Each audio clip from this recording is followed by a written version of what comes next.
Je pense que le compostage est un moment absolument crucial, qu'on appelle un déchet, et bien en fait peut redevenir là le berceau d'un nouveau démarrage de vie. Dès lors qu'on parle de compostage, c'est qu'on change complètement le statut du produit qu'on apporte au sol. Une très bonne méthode disons, de transformation de déchets. Des déchets de fruits, des déchets alimentaires, donc ils sont très concentrés en nutriments. Qu'on ne saurait pas valoriser autrement. Ah, voilà, alors les principes du compostage. On a le compostage à chaud, où on va faire monter en température la matière organique pour l'hygiéniser, la rendre conforme à la réglementation. Supprimer les pathogènes, que ça devienne un composé organique utilisable en agronomie. Qui tue quand même beaucoup de micro-organismes pathogènes, mais qui tue également les 80% de micro-organismes favorables.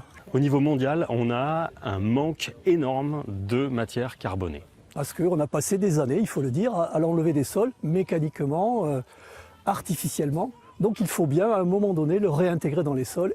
Donc toute matière organique, en fait, devrait être restituée au sol. Le compostage, c'est quelque chose qui est intéressant. Puisqu'on va remonter les taux de matière organique que l'on appelle stables, c'est-à-dire celles qui forment la structure des sols, grâce à ces composts exogènes. Ça permet quand même de valoriser et d'améliorer la disponibilité des éléments. Le compostage, c'est une culture de micro-organismes. On va développer des populations microbiennes qui permettent ensuite d'être ensemencées dans le sol. On va inoculer le sol avec les micro-organismes qui sont présents dans le compost. Un élément de construction de santé. On ramène de la diversité et ça permet que les pathogènes aient moins une place à trouver parce que les places sont prises, parce qu'on est obligé de coopérer ou bien parce qu'il y a de la régulation qui se met en place. Chaque process de compostage, par la taille, la dimension du tas, les opérations que l'on va faire, on va orienter, sélectionner un certain type de flore. Alors, est-ce que vous avez déjà vu des déchets organiques qui, dans la nature, montent à 70 degrés? Jamais.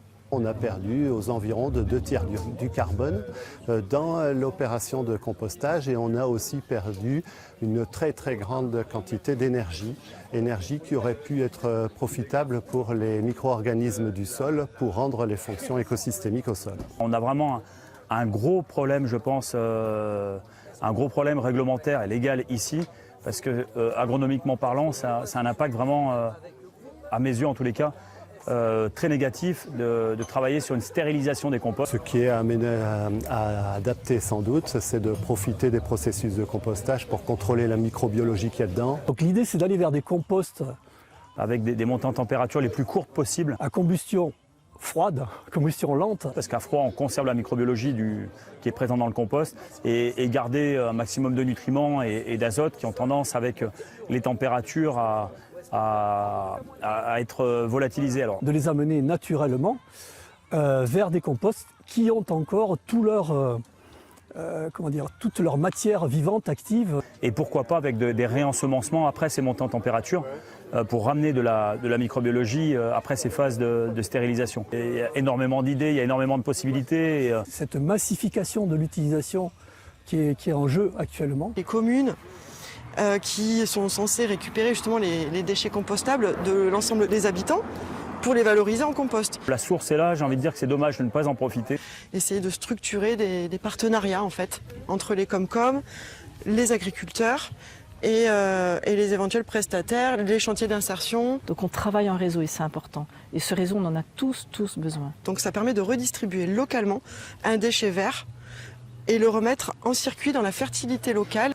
Il ne reste plus qu'à passer à l'action et espérer que les politiques en vigueur aujourd'hui au niveau national et européen changent. Là, il va falloir des mesures politiques, je dirais, et c'est là que c'est vraiment intéressant, et avec la puissance des pouvoirs publics, de réorienter globalement l'agriculture vers cette réutilisation des déchets. Pour vraiment faire que le changement soit rapide, parce qu'il peut être très rapide et très bénéfique pour tout le monde.